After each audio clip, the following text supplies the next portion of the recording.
अस्सलाम वालेकुम। 10th class last में हम लोगों ने दो टॉपिक पढ़े थे, वो थे implement the program and maintain and update the program. मैंने आप लोगों को उसको डेली लाइफ से बहुत से एग्जांपल्स दिए हैं, ठीक है, ताकि आप लोगों को समझ आ जाए। अगर कोई क्वेश्चन वगैरह हो तो आप लोग पोस्ट करें, इंशाल्लाह उसका आंसर किया जाएगा। आज का जो हमारा टॉपिक है वो है डॉक्यूमेंट द प्रोग्राम, ठीक है। डॉक्यूमेंट बेसिकली ये जो वर्ड निकला है ये निकला है डॉक्यूमेंटेशन से। डॉक्यूमेंटेशन का मतलब है जब भी कोई न्यू प्रोडक्ट, न्यू कोई चीज़ जब भी मार्केट में आती है तो आप लोग देखते हैं उसके साथ हमें एक गाइड बुक मिलती है, ठीक है।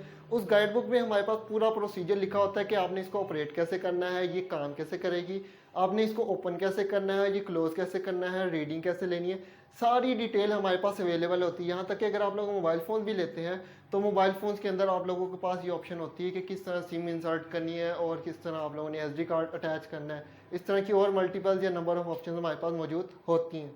तो यहाँ पर भी डॉक्यूमेंटेशन द प्रोग्राम के अंदर भी हमने यही करना है। डॉक्यूमेंटेशन द प्रोग्राम के अंदर, ये डॉक्यूमेंट द प्रोग्राम के अंदर हमने ये बताना है कि ये जो प्रोग्राम हम बना रहे हैं ये काम किस तरह करेगा, किस तरह इसकी आउटपुट आएगी, किस तरह इसकी रिजल्ट आएगी और किस तरह ये प्रोसीजर के थ्रू फॉलो करेगा, ठीक है। तो यहाँ पे मैंने एक छोटी सी डेफिनेशन लिखी है, जरा पहले इसको देख लेते हैं। वो कहते हैं जी, it is a detailed description of program, algorithm, design, coding, testing and usage. यहाँ पे जो वर्ड अल्गोरिथम इस्तेमाल किया है, आप लोग 2 सेकंड के लिए इसको जो है इग्नोर करें, क्योंकि हम इंशाल्लाह इसको आगे एक्सप्लेन करने वाले हैं। आगे लिखा हुआ है डिज़ाइन। डिज़ाइन आप लोग देख रहे हैं, हमारे पास मोबाइल फ़ोन है, हमारे पास मल्टीपल टाइप्स के मोबाइल फ़ोन मौजूद होते हैं। किसी की स्क्रीन साइज़ 5 इंच होती है, किसी की 5.4, किसी की 5.6, किसी की 6 इंच होती है और किसी की जो है स्क्रीन 4.5। तो यहाँ पे जो बेसिकली डिज़ाइन होता है वो बेसिकली हमारे प्रोग्राम के ऊपर होता है कि वो किस तरह का नज़र आ रहा है। जैसे आप लोग अगर कोई अपनी एप्लीकेशन देख लें तो लेटेस्ट अगर मैंने एप्लीकेशन बनाई है तो उस वक्त उसका डिज़ाइन, जो उसका आप लोग कह लें ऑप्शन है या उसकी जो फ्रंट मेन्यू ऑप्शन है वो कुछ हो रहा है, लेकिन जैसे ही उसकी कोई अपडेट आती है, जैसे ही मैं उसके अंदर चेंज करता हूँ तो उसका डिज़ाइन क्या हो जाता है, चेंज हो जाता है। मोबाइल फ़ोन के अंदर अगर आप लोग एप्लीकेशन वगैरह यूज़ कर रहे हैं, लेटेस्ट अगर मैं व्हाट्सएप यूज़ कर रहा हूँ तो जैसे ही कोई व्हाट्सएप की अपडेट आएगी आप लोग देखेंगे इसकी जो मेन्यू है या जो इसका जो आइकन है उसके अंदर चेंज हो जाएगा। इसी तरह अगर कोई गेम की ऑप्शन है तो गेम के अंदर कोई अपडेट आई है या जो गेम का डिज़ाइन है, जैसे ही उसकी अपडेट आएगी वो चेंज हो जाएगी। कोडिंग बेसिकली मैंने बताया था ये एक स्टेप बाय स्टेप प्रोसीजर होता है जिसको हम लोग फॉलो करते हैं किसी भी काम को कंप्लीट करने के लिए। आगे है टेस्टिंग। मैंने कहा था किसी भी चीज़ को जब हम बना लेते हैं, प्रोग्राम है, एप्लीकेशन है, उसके बाद उसको हम लोग टेस्ट करते हैं। टेस्ट मैंने कहा था डिफरेंट डिवाइसेस के ऊपर होता है, डिफरेंट एप्लीकेशंस के ऊपर होता है, डिफरेंट यूजर्स के ऊपर होता है। उसके बाद है आगे यूजेज, ठीक है। यूजेज आप लोगों को मैं एक एग्जांपल देता हूँ यूजेज की। हम लोग व्हाट्सएप वगैरह यूज़ कर रहे हैं, ठीक है, डेली अगर लेटेस्ट वो किसी बंदे का यूजेज है 5 से 6 आवर्स तक, तो ये ओके। लेकिन अगर आप लोग किसी गेम की बात करें तो अक्सर वक्त क्या होता है, हम लोग कोई एप्लीकेशन यूज़ करें, हम लोगों ने उस एप्लीकेशन को 2 या 4 घंटे चलाया है, 2 या 4 घंटे चलाने के बाद हम क्या देखते हैं कि वो जो एप्लीकेशन है हमारे पास वो रुक गई है, वो हैंग हो गई है। जो हमारा मोबाइल है उसने एप्लीकेशन को क्या कर दिया, बंद कर दिया, या हमारा मोबाइल हीट अप हो गया। तो बेसिकली ये जो यूजेज है ये हमारे पास बताता है कि हमारी एप्लीकेशन सही काम कर रही है, वो हीट अप तो नहीं कर रही। कहीं ऐसा पॉसिबल तो नहीं है कि मैंने जो एप्लीकेशन बनाई है वो जो है थोड़ी देर बाद रुक जाती है, हैंग हो जाती है, या किसी एरर की वजह से या मोबाइल की मेमोरी की वजह से वो लो हो जाती है। तो बेसिकली डॉक्यूमेंट द प्रोग्राम के अंदर हम लोग इन सारी चीज़ों को फॉलो करते हैं। अब जो है बुक में अगर आप लोग देखें तो मैं जो है, चूँकि आप लोगों ने बुक से तैयारी करनी है तो बुक में भी मैं जरा इसको थोड़ा डिटेल में बता देता हूँ। उनसे लिखा है documentation is valuable for the users who rely upon the program on a day to day daily basis.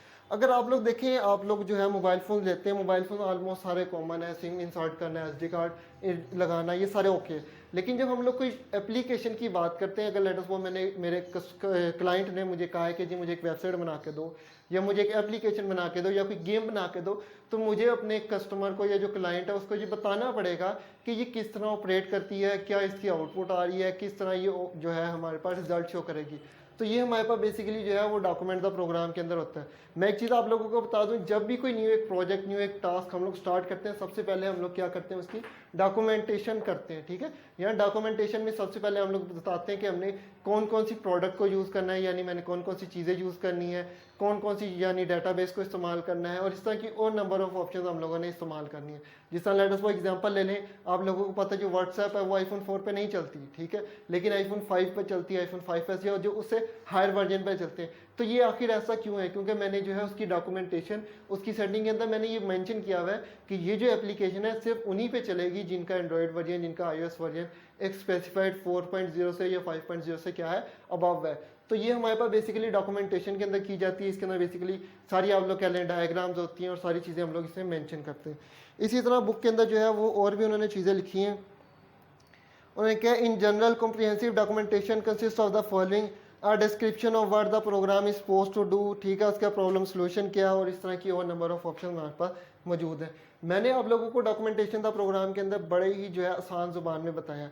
आप लोगों का काम है कि आप लोगों ने बुक से इसे पढ़ना है, सारा रीड आउट करना है, ठीक है। और अगर इसमें यानी बुक में अगर कोई इशू या कोई लाइन में आप लोगों को समझ नहीं आ रही तो आप लोगों ने वो लाइन या मुझे बताना है कि जी सर इसकी समझ नहीं आ रही, इंशाल्लाह आप लोगों को फ़ौरन या उसी टाइम पे जो है वो रिस्पॉन्स या उसका आंसर किया जाएगा। आगे होता है हमारे पास अल्गोरिथम, ठीक है। अल्गोरिथम क्या होता है? वो कहते हैं it is a finite set of steps which is followed to complete a task, ठीक है। यानी ये हमारे पास क्या है, एक फाइनाइट सेट है किसका, विच इज़ फॉलोड, जिसको हम लोग जो है फॉलो करते हैं to complete a task, complete करने के लिए। जैसा एग्जाम्पल ले लेते हैं, मैंने आप लोगों को पहले भी एग्जांपल दी थी, लेट अस सपोज मैंने घर बनाना है, ठीक है। घर बनाने में जो है सबसे पहले मुझे क्या लेनी पड़ेगी, लैंड लेनी पड़ेगी, ठीक है। यानी अगर मैं जो है घर का जो है एल्गोरिथम बनाना चाहता हूँ तो वो कैसे बनाऊंगा? सबसे पहले मेरा काम है उसकी लैंड लेना, ज़मीन लेना। लैंड लेने के बाद आप लोगों को पता जो है हम उसकी जो है खुदाई वगैरह करते हैं, नींव वगैरह जिसे भरते हैं हम लोगों ने, वो बननी है, ठीक है। मुझे एग्जैक्ट नहीं पता उसको इंग्लिश में क्या कहते हैं, तो वो नी हम लोग भरेंगे। नी भरने के बाद हम लोगों ने उसकी क्या करनी है, पूरी आप लोग देखते हैं कि दीवारें वगैरह खड़ी करनी है, फाउंडेशन आप लोग कह सकते हैं कि, ठीक है, नहीं नी को। फाउंडेशन के बाद आप लोगों ने क्या करना है, जिस तरह आप लोगों ने एक दफ़ा फाउंडेशन भर ली, उसके बाद आप लोगों को पता है फाउंडेशन में हम लोग जो है रेत मिट्टी वगैरह उसको भरते हैं। रेत मिट्टी वगैरह भरने के बाद हम लोगों ने अपना जो घर का स्ट्रक्चर है या जो डिज़ाइन है हम लोग उसको मुताबिक जो है अपनी घर की जो है वो चार दीवारी करते हैं, या आप लोग कह लें कि पूरी एक जो फ्लोरिंग है या कवरिंग है वो करते हैं, ठीक है। तो ये हम लोग जो है इसको और फर्दर देख लेते हैं, लेकिन जो है यानी किस तरह स्टेप बाय स्टेप होता है वो भी ज़रा देख ले। आगे लिखता है जी स्ट्रेटजी ऑफ डेवलपिंग एल्गोरिथम। यहाँ पे तो डेली लाइफ में हमें पता है कि इस तरह फॉलो किया जाता है, पहले लैंड लेंगे, फिर उसकी बुनियाद रखेंगे, नी भरेंगे, नी भरने के बाद उसका जो हमारे घर का स्ट्रक्चर है, जो प्लान है उसके मुताबिक हम लोग चलेंगे। उसके बाद और नंबर ऑफ प्रोसीजर या नंबर ऑफ स्टेप्स हैं। आप में से मोस्ट ऑफ द स्टूडेंट्स ने बताया था कि जी घर में हमारे पास जो है हमने खुद जो है घर बनते हुए देखा है, तो ये आप लोग खुद इसका अंदाज़ा लगा सकते हैं। लेकिन जो है कंप्यूटर में एल्गोरिथम को किस तरह फॉलो किया जाता है ज़रा उसको देख लें। सबसे पहले इन्वेस्टिगेशन की जाती है, इन्वेस्टिगेशन के बाद होता है प्रीलिमिनरी एल्गोरिथम, उसके बाद होता है रिफाइनिंग द एल्गोरिथम। इन्वेस्टिगेशन का मतलब होता है तहकीक करना। अब लेट अस फॉर एग्जांपल ले लें, मैं दो नंबर्स को ऐड करना चाहता हूँ, ठीक है। अब कंप्यूटर में दो नंबर्स को ऐड करने के लिए जो मेरा सबसे पहला स्टेप होगा वो क्या होगा, मेरे पास दो नंबर होने चाहिए, और वो दोनों नंबर क्या है, ए बी। अब ये मुझे कैसे पता चला ए बी है, यहाँ पे मैं एक्स वाई क्यों नहीं ले लेता, मैं यहाँ पे जेड बी क्यों नहीं यूज़ कर लेता? तो ये बेसिकली डिपेंड करता है मेरी इन्वेस्टिगेशन के ऊपर।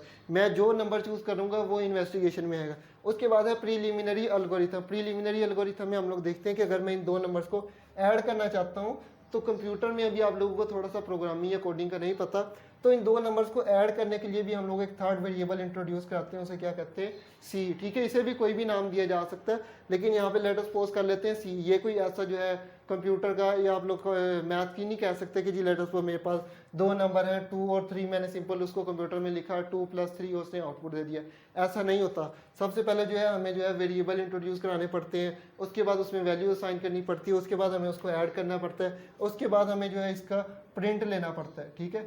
यानी प्रिंट सी करेंगे तो वो हमारे पास क्या है, आउटपुट दे देगा। तो यहाँ पे जो हमारे पास प्रीलिमिनरी एल्गोरिथम है उसमें हम लोग देखते हैं कि हम लोगों ने कौन से नंबर्स के अंदर कौन सी वैल्यू को असाइन करना है। लेट अस सपोज अगर मैं यहाँ पे अभी ए की वैल्यू 2 और बी की वैल्यू 3 असाइन कर रहा हूँ, ओके। लेकिन अगर लेट अस सपोज मेरी जो है वो ए की वैल्यू को मैं चेंज करना चाहता हूँ, ये बी की वैल्यू को मैं चेंज करना चाहता हूँ, तो फिर हमारे पास ये उसी हिसाब से क्या हो जाएगा, चेंज हो जाएगा। तो ये हमारे पास रिफाइनिंग द एल्गोरिथम है। बुक से आप लोगों ने क्या करना है, बुक में जो है पेज नंबर 5 पे उन्होंने एक प्रॉब्लम दिया, प्रॉब्लम 1। आप लोगों ने वो प्रॉब्लम 1 नहीं करनी, प्रॉब्लम 1 के ऊपर कुछ स्टेप्स लिखे हुए हैं, आप लोगों का काम है उनको पढ़ना, और अगर उसमें कोई इशू हो तो आप लोगों ने इंशाल्लाह उसको पूछना है, उसका इंशाल्लाह आंसर किया जाएगा। आज के लिए इतना ही, इंशाल्लाह नेक्स्ट लेक्चर में मिलते हैं। खुदा हाफिज़।